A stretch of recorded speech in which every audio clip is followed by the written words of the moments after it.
Good evening. This is QTV Nightly News coming to you from our studios on Kairaba Avenue, and I am Ashma Uba. Thanks for joining us. Here are the main news headlines. The Select Committee monitoring government project implementation recently engaged the Ministry of Health officials about their ongoing projects. Following a press release in April 2024 by the Higher Education Ministry to integrate the respective schools of education of the Gambia College and the University of the Gambia into a unified University of Education, the Gambia College Implementation Plan Development Committee presented its implementation plan report to the Minister of Higher Education. In a bid to meet the Gambia's goal of food self-sufficiency, the Korea Partnership for Innovation in Agriculture (COPIA) with partners are set to start 3 weeks intensive training on mechanized farming for over 30 Gambian and Senegalese farm operators. In international news, the Commonwealth Heads of Government meeting Changom officially opened in Samoa today, marking a significant moment for the island nation as it welcomed delegates from across the Commonwealth to discuss pressing global challenges. And in sports news, Gambian players continue to sign at club level with brilliant performances, goals, assists, and man of the match accolades. Those and other stories coming up. Do stay tuned.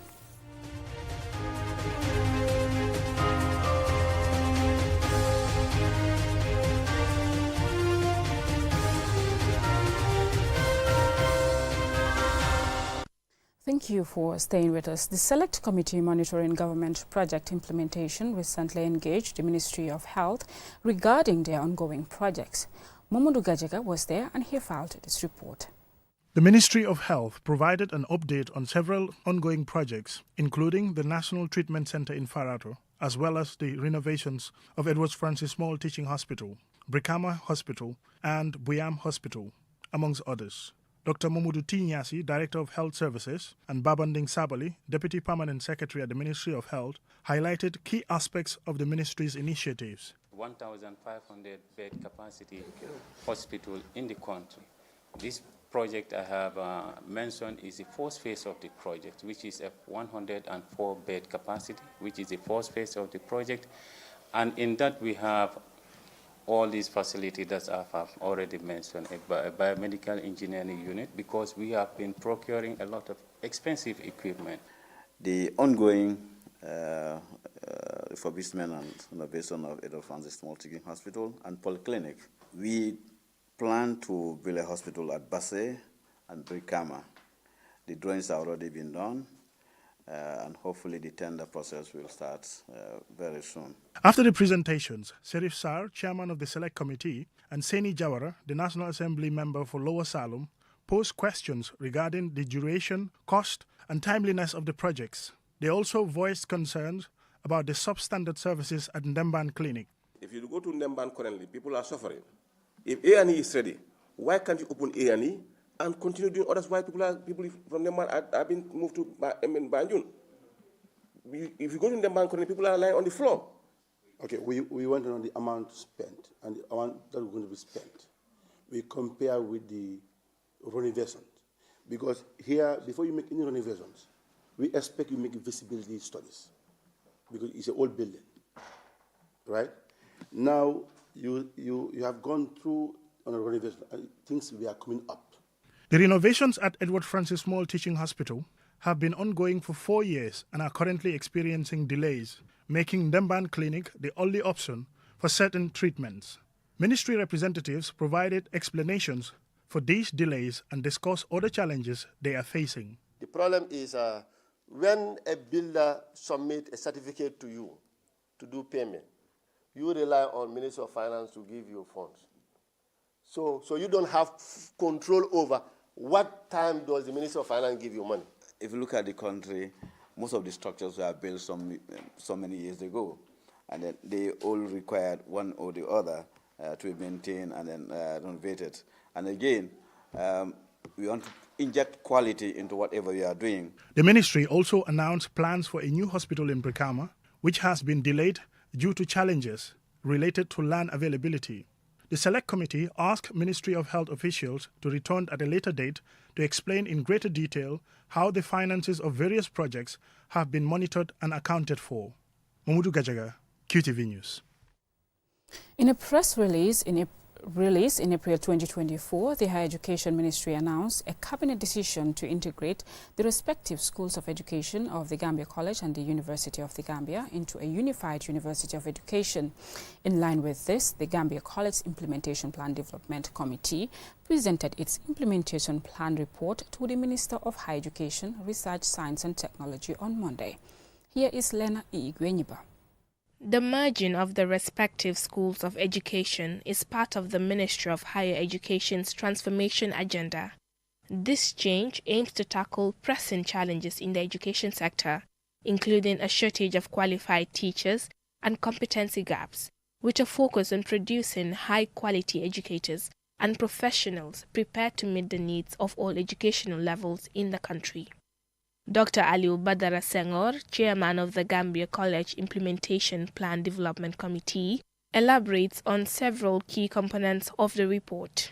We look at the integration of the schools of education of UTG and Gambia College into the University of Education, the Gambia. And we also gave a timeline on how this could be done and what will the present programs that both UTG and Gambia College, how they can be phased out into the UAG.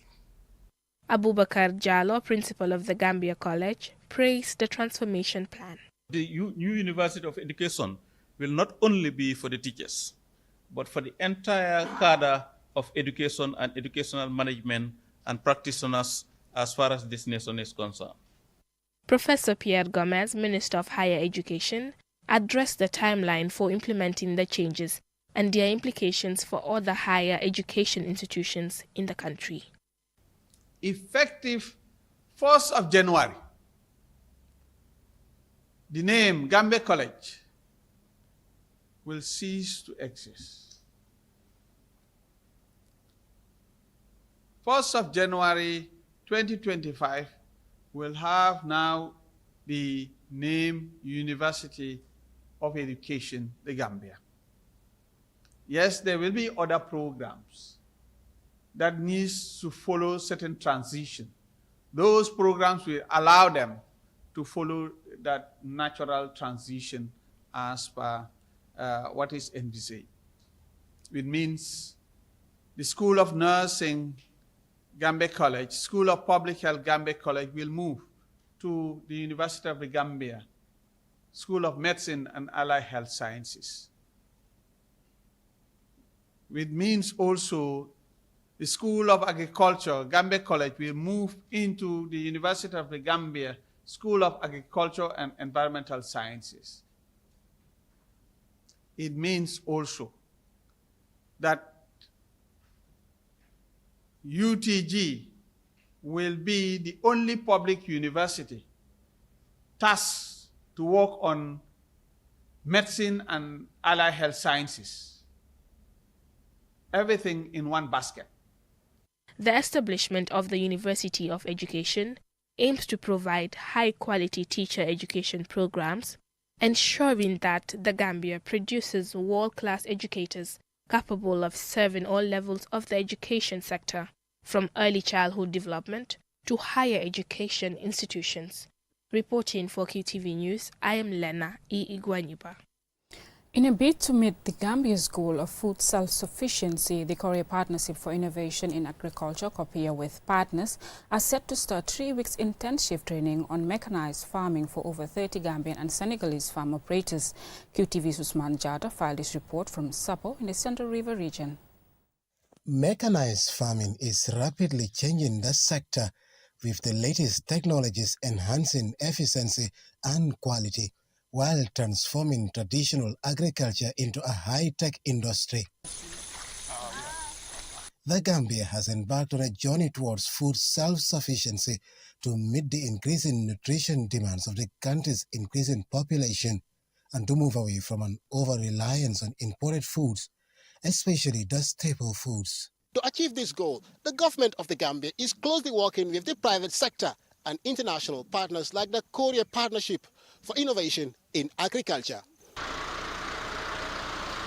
At the National Agricultural Research Institute Seed Store and Drying Center in Sapo, these local and Korean experts are gearing up for the 3 weeks life-changing training on mechanized farming.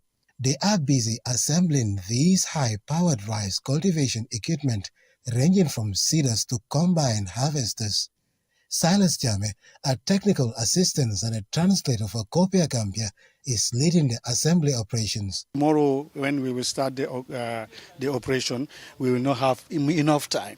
So today we are preparing all those main heavy things that we have to do for the tractor, the loader, the tires, and all the hydraulic, and especially the rotovar. You need to regulate it, because if you miss that regulation when you use it, it's a big danger to the driver because the tractor can flick up. The 3 weeks training will equip participants with the essential skills needed to manage advanced machinery coupled with modern farming methods to increase crop yields and ensure food security. Dr. Lamin Sane is an administrator for the Korea Partnership for Innovation of Agriculture in the Gambia. The 3 weeks training actually is the training of operators. Operators, which I mean is people who are handling or operating the tractors, power tiller, combine, transplanter, and so on. Copia imported some materials which are used for agricultural activities, and these materials are highly sophisticated, so they will require some knowledge or skills before you can be able to start operating them. Their projects include the development of crop productivity enhancement technologies, the breeding of high-yield rice varieties adapted to the African climate, and the development of pest management technologies. Dr. Sane explains the significance of the upcoming training. The purpose of gathering these people here is to enhance their capacity on different machines we have, and again also to create job opportunities for them. Because imagine if one person is capable of handling a tractor, power tiller, combine, seeder, and combine harvester. I think that's a very big plus for the person. The Gambia government's 2024-2027 Green Recovery Focused National Development Plan renews its commitment to fostering modern and sustainable agriculture for nutrition, economic growth, and poverty reduction. As the Gambia strives to elevate its agricultural sector, this partnership signifies a hopeful future where local expertise meets international innovation, driving the nation towards a more sustainable and prosperous agricultural sector. Osman Jata reporting for QTV News from Sapo Central River Region. That's the Osman Jata. Will now take us to a commercial break, but when we return, we have more local, international, as well as sports news stories for you. Stay tuned. Welcome to the future of transportation in the Gambia. The Bertel Harding Highway, a 22-kilometer double carriageway, is set to revolutionize travel and connectivity in our beloved country. A 3-lane highway means more space for vehicles, smoother traffic flow, and reduced congestion. Each lane has a specific purpose. The leftmost lane for overtaking and faster vehicles, the middle lane for standard driving, and the rightmost lane for slower and turning vehicles.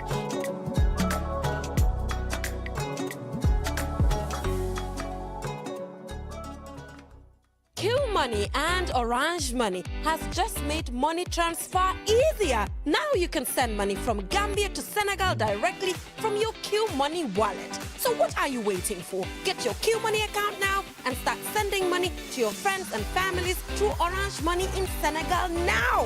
For more information, call our customer care on 133. Q Money, Sunu Kalpe. Terms and conditions apply.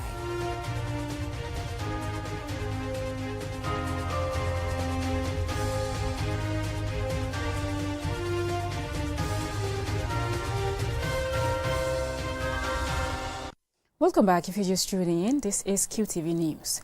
Now on Monday, the NGO, the Gambia Participates, launched a 5-day review exercise for various civil society organizations, CSOs. The initiative aims to engage these groups in a comprehensive analysis of the rejected draft constitution from 2020 and the 2024 draft. Here is Loli M. Kamara. Currently, the Gambia is governed by the 1997 Constitution. As such, this exercise, which is considered urgent, saw a cross-section of CSOs come together to conduct a thorough comparative review of the 2024 draft constitution, alongside the 2020 draft developed by the Constitutional Review Commission, CRC. This exercise will also offer participants a chance to make recommendations that could influence the future governance of the country.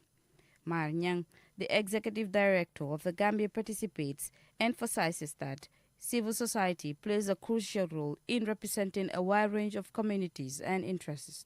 He says this is an important opportunity for them to provide valuable input into key issues addressed in the new draft. The first process of consultation hasn't been that consultative, but the second process could be consultative. And that's the reason why we're doing this exercise and focus our attention and energy to the National Assembly.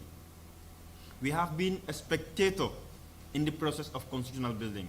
We've allowed politicians to decide what type of constitution should govern the country. And now is the time for us to be players and not spectators. This comparative review will be led by an experienced legal expert, ensuring that the analysis is both comprehensive and legally robust. Here is Salutal, a lawyer and chairman of Gambia Participates. When we examine the 2020 draft and compare it and look at the 2024 draft, which has been introduced by the executive, we should look at it with the lens of a citizen who's writing a document that will serve generations of Gambians to come. In the coming days, participants will examine the differences and similarities between the two drafts, concentrating on provisions that directly affect civil rights, governance structures, and democratic processes. They will also have the opportunity to try and reach consensus on the document. Aissatou Jammeh from the Victim Center shares her thoughts on this important initiative. The conversation of the Constitution has been ongoing for the longest time, and I think it's important for all of us to be in one room to really have constructive conversations about what the fate of this country is, because obviously the Constitution is the book of our land, and I think we really need to have something that we all not looking at our personal interest, but looking at the country's interest to make sure we get a constitution that would govern all of us as a country. Seni Sise, head of governance at the UNDP, expressed his pleasure in participating in the event. He praised Gambia Participates for taking this important step in the interest of the nation. The objective of this review exercise is to provide CSOs with a clearer understanding of the implications of the 2024 draft constitution, empowering them to engage in collective advocacy efforts in the future. For QTV News, Loli M. Kamara. Action Aid International, the Gambia, in partnership with the Women's Rural Assembly, celebrated World Rural Women's Day with a vibrant ceremony in Mansakonko in the Lower River region. Lamin Alhaji Funding Dabo tells us more. Since 1995, October 15th has been dedicated globally to annually recognizing the vital contributions and challenges faced by women in rural areas and their significant impact on socio-economic development. Landimbi Sane, chairman of the Mansakonko Area Council, praised the Rural Women's Assembly for their steadfast dedication, sacrifice and commitment to the country's socio-economic development.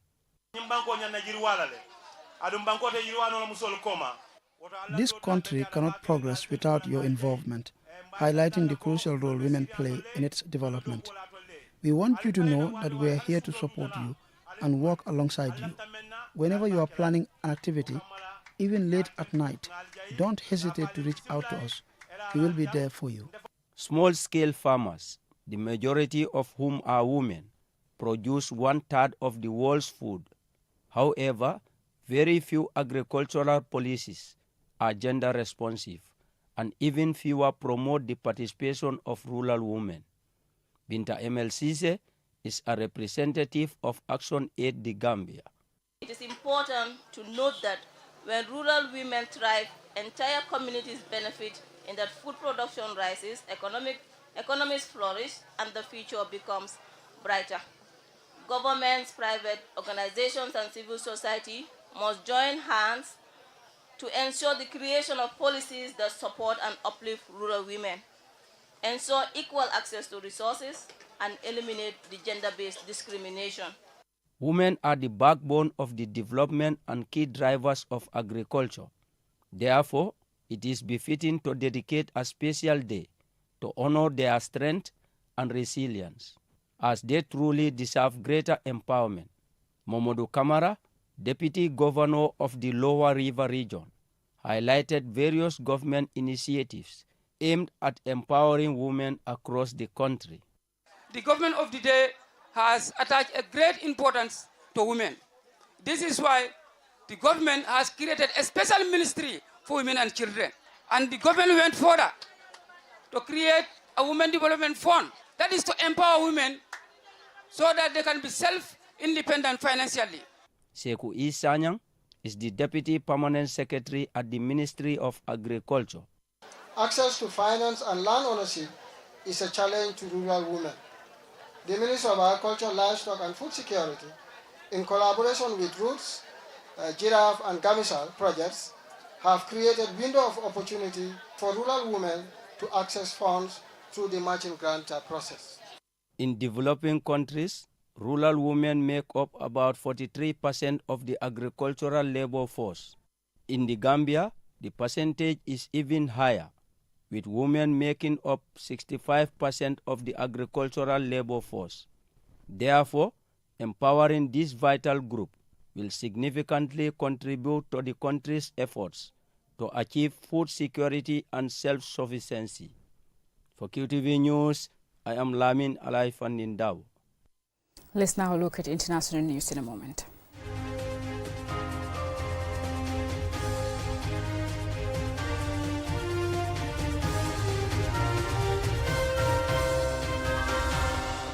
The Commonwealth meeting officially opened in Samoa today, marking a significant moment for the island nation as it welcomed delegates from across the Commonwealth to discuss pressing global challenges. Alusise reports. Being held in Apia, the capital of Samoa, this Commonwealth Heads of Governments meeting, commonly called CHAGM, brings together monarchs, government leaders, policymakers and representatives from the 56 member states. This is the first ever Commonwealth Heads of Government meeting hosted by a small island Pacific nation. Among the expected 4,000 attendees, nearly 1,000 delegates gathered for the Youth, Women's and People's Forum. This gathering marks the start of a historic week for our Commonwealth, said Fiami Naomi Matafa, Prime Minister of Samoa, at the opening ceremony. Vice President Mohamed B.S. Jallow is heading the Gambia's delegation to the summit, where the Gambia's Foreign Minister, Dr. Mamadou Tangara, is one of the 3 candidates contesting the position of Commonwealth Secretary General to replace Patricia Scotland. The winner will be announced during the summit. The people of Samoa have prepared pavilions to feature respective and diverse cultures of countries, including the Gambia. Reporting for QTV News, I am Aliou Cisse. Up next is sports news.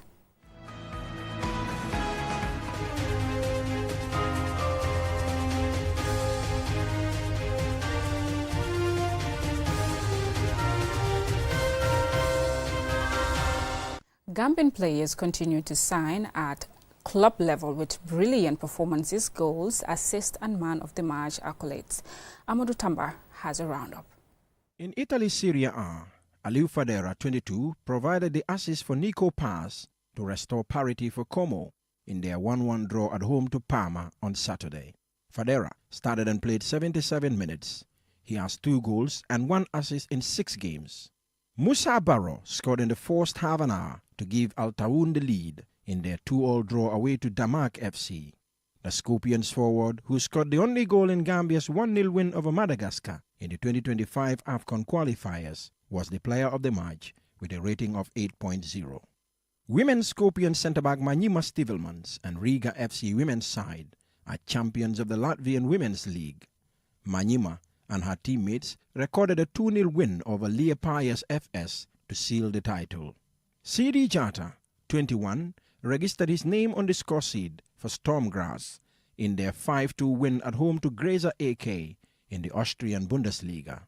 Jata, who was born in Norway to Gambian parents, has played for the Norway under-16, under-17, under-18, under-19, under-20 and under-21, but is still eligible for the Gambia. In Scotland, Gambian striker Adama Sidibe provided an assist for Benjamin Bunga to score the opener for St Johnstone in their 3-0 win at home to 9-man Ross County. Gambian striker Alassana Yirajang scored his third goal of the season for Zelezian in their 2-1 win away to Komano in the Slovakian Superliga. Yirajang, 19, has now registered 3 goals and an assist in 10 games.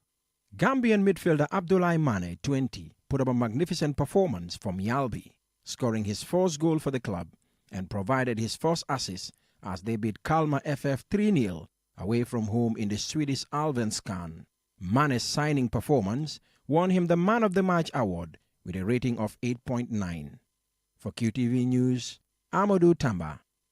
Well, I'm afraid that's all we have for you, but before we go, a recap of our main news headlines.